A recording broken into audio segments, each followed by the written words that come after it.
Hello बच्चों, the question says a bag B1 has 3 white balls and 2 red balls. Another bag B2 has 4 white balls and 6 red balls. A ball is drawn randomly from bag B1 and without seeing its color, it's being put in bag B2. Now a ball is drawn from bag B2. The probability of both the drawn balls of being same color is options are 41 by 55, 31 by 55 and 29 by 55 and none of these. तो question ये कह रहा है कि bag B1 में मेरे पास 3 white balls हैं और 2 रेड बॉल्स हैं। बैग B2 में मेरे पास 4 वाइट बॉल्स हैं और 6 रेड बॉल्स हैं। रेंडमली एक ball is drawn randomly from bag B1 से एक बॉल निकाली और बिना कलर देखे उसे B2 में डाल दिया।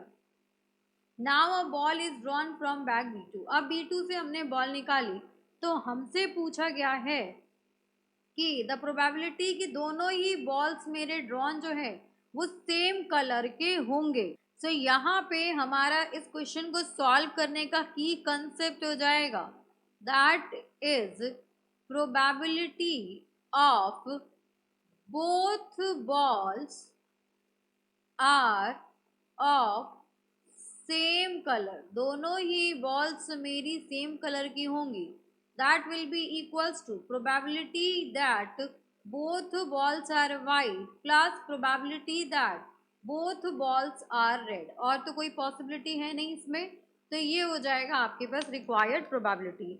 अब यहाँ पे क्या हुआ, हमने एक बॉल निकाला और बैग B2 में डाल दिया। तो यहाँ पर लिख लेते हैं हम B1 नहीं, इसको इवेंट से रिप्रेजेंट करते हैं।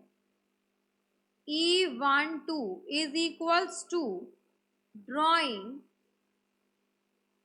अ white ball from B1 and put into bag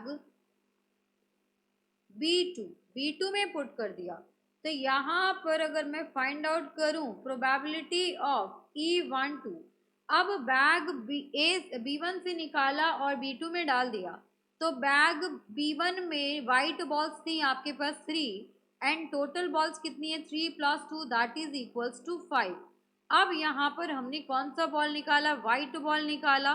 तो यहाँ पर हम इवेंट डिफाइन करते हैं E2 that is both drawn लिखते हैं, यहाँ पर लिख देते हैं हम।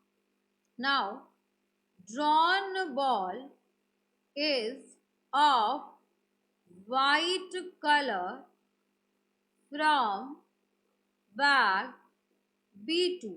अब यहाँ पर देखिए प्रोबेबिलिटी ऑफ E2 हम फाइंड आउट करें तो वाइट बॉल निकाली हमने और किस में डाल दिया, हमने डाल दिया यहाँ पर बैग B2 में। तो बैग B2 में मेरे पास 4 वाइट थी एंड 6 रेड थे। तो यहाँ पर लिख लेते हैं हम कि B2 में मेरे पास 4 वाइट थी और 6 रेड थे। एक B1 से आ गया, दैट मीन्स 5 वाइट बॉल्स हो गई। 5 में से हमें एक निकालना होगा एंड टोटल यहाँ पर कितनी बॉल्स हैं 6 + 4 + 1 दैट इज 11। तो ये हो गई प्रोबेबिलिटी। नाउ नेक्स्ट हम यहाँ पर लेते हैं E12 that is drawn ball is red from bag B1 to B2।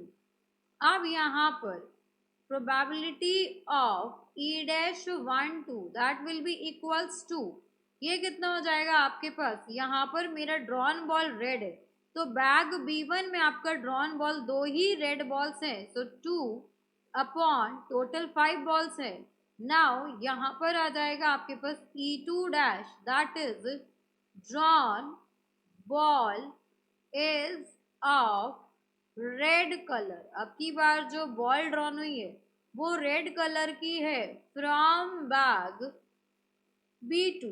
तो यहाँ से probability of E-2 will be equals to पहले 6 रेड बॉल्स थी और एक और रेड बॉल हो गई, तो यहाँ पे हो जाएगा आपके पास 7 एंड टोटल प्रोबेबिलिटी कितनी हो गई, तो ये आ गया मेरे पास 7 और यहाँ पर बॉल्स हो जाएंगे अगेन आपके पास 6 + 4 + 1 दैट विल बी 11। सो हमारी रिक्वायर्ड प्रोबेबिलिटी हो जाएगी यहाँ पर required probability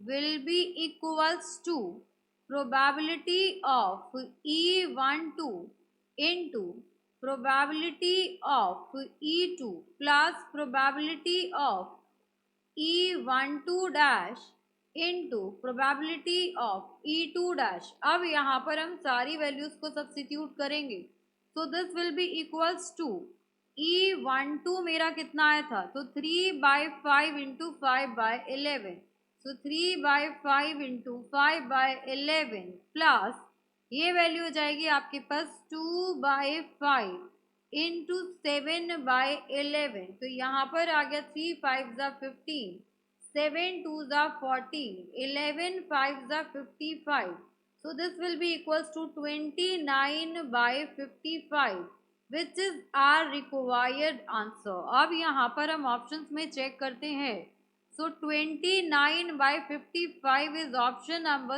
C। This is the final answer। Hope you understood it very well। Thank you so much। Best of luck।